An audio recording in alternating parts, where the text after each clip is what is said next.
Dobrodošli, or welcome back. Now, there are many things that really suffered when we were away, but something that was surprisingly resilient were my beans. They're huge. And they're tasting so good.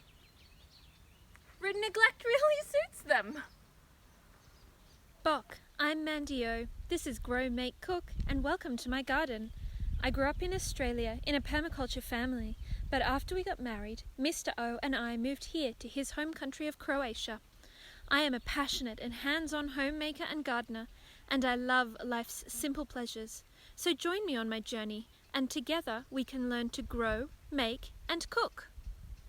This week our garden is producing lots to eat, and we make folded paper pots to start seeds in. So let's dig into the second week in August, or Kolovos. So apart from harvesting lots of beans, and we are getting lots, and there's lots of flowers on them as well, so there's more to come. But apart from all of the bean harvesting that we're doing, there's been some other veggies that also really seem to have thrived while we were away. I guess we just gave them time to grow.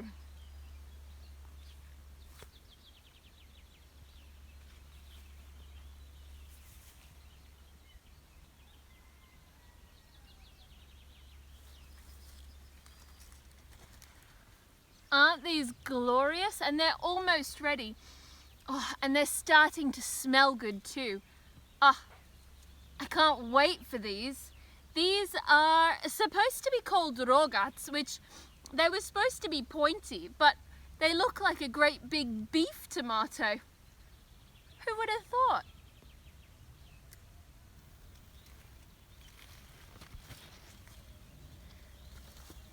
Something that is also really quite clearly happy and starting to finally produce fruits are my zucchinis.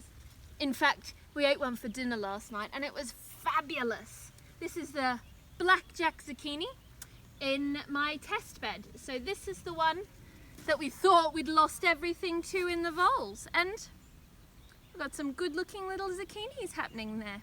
I don't wait for them to get really big. A lot of people sort of measure their zucchinis by mass, and we did that last year, and I found that actually they were much nicer, a little bit smaller. So we're picking them young this year. I have here some leftover mushrooms, and you need to store them in something that's not the plastic container that they come in. So these little pre-made cloth bags are great. You just pull the drawstring and, you know, put whatever you've got inside. But these are quite small and, you know, they're not going to hold my mushrooms. So I have a little trick for everybody using a tea towel. So if you just lay your tea towel out, pop your mushrooms on, and then I'm going to take the two sides and then I'm just going to give them a little loop. So just aware that the top side will end up being the bottom. So it'll come out low, see on this side where I had the top, and then this one, because I want this side down the bottom, so the opposite side from this one, to be the bottom. So I'm going to put that over the top, and then on this side I have the bottom now. And now you can see what's happening. It's like a little baggie is forming, and so then the bottoms go together, and this sort of makes half closed, and then the tops, and then if you pull the tops over the top, you can see that they close up that little baggie really nicely. And then what you have is a little bag just full of mushrooms, and you know, it's not going to come out. There's no chance that I'm losing my mushrooms, and this way they can breathe and they won't go off as fast in the fridge. The plastic that those mushrooms did come in is actually also useful quite separately. So what I like to use this for is a little tray to put my paper pots in. I like these for starting seeds. I find they're really convenient. You can just take them out and tear them in half. They've got a nice weak line down the middle, so if you put one seed in each side, it makes a nice easy kind of plug almost of soil for each seed. So I think we should show you how to make a paper pot to fill the last spot in my mushroom tray. So start with some advertising material. I've got here, it's just a brochure, and we're going to fold it in half, and then we're going to fold it in half this way so that we've got the line down the middle. Now these, because they've got, you know, the fold from being a brochure, they've got a marked line in the middle. But if yours doesn't, if you've just got a really long piece of paper, then make sure you've got a fold line in the middle that you can match these two. So you've got that looking like that. You're going to flip him over, fold it that way. So the fold goes to the center, and the other side the same.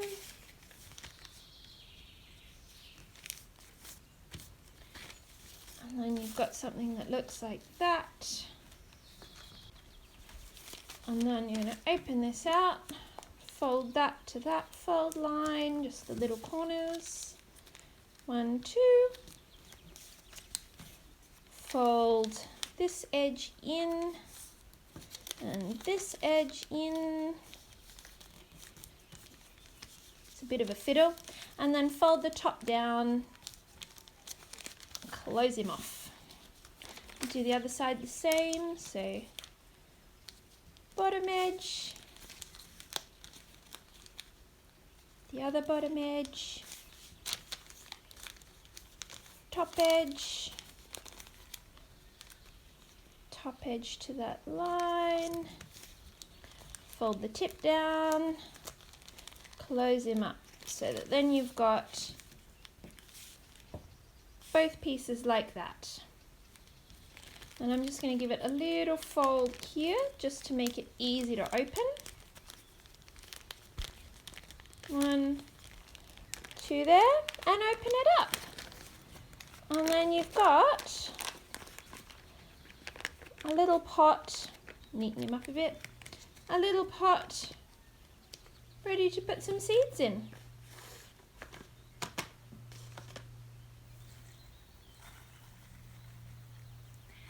I have a lot of blank spots though in my garden, things that really have life no longer.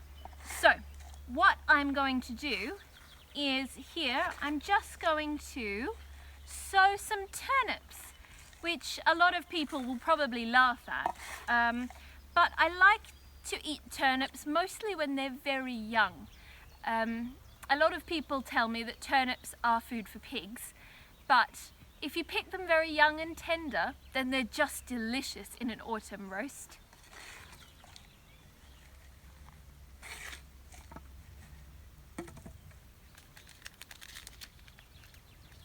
I've got my little turnip seeds just here.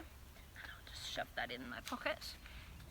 Now, turnip seeds are very, very similar to radish seeds. In fact, they're the same family. So, what I'm just going to do is to sprinkle them quite thinly on the top. Just trying to get them to give me a nice even coverage on each of my little seed pods, my little pots. And then I'm going to water them in well. These should germinate in about a week, sort of very similar to what you would expect from a radish. Shouldn't be too much of a surprise there. Closely related. Both delicious root vegetables.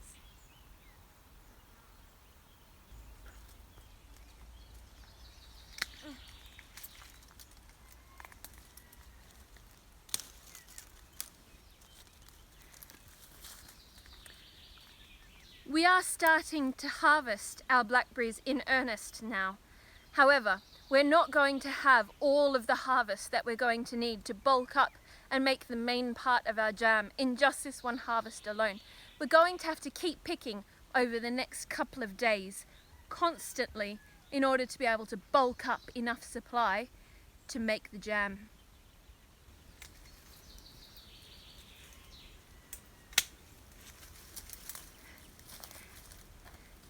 This might seem like a bit of an odd way to harvest my blackberries, and I suppose it is. The reason for it is twofold. One, it makes getting to the blackberries a whole lot easier, and they are sharp, prickly, very spiky things. And the second reason is that it acts like a little bit of summer pruning. You see, we don't actually want blackberries along here. This is going to be cleared. And so, hopefully by cutting them back hard in summer, we might actually slow their growth a little bit, hopefully, and then make them more manageable to be able to dig out later on.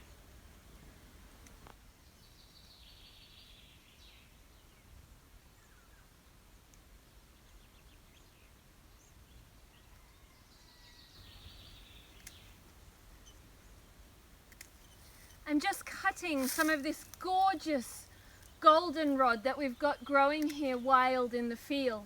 I was really inspired by some gorgeous floral arrangements that I saw, which included quite a lot of wildflowers, and it really made me appreciate the beauty of the things that you can find really just growing about to make a gorgeous little floral arrangement for in the house.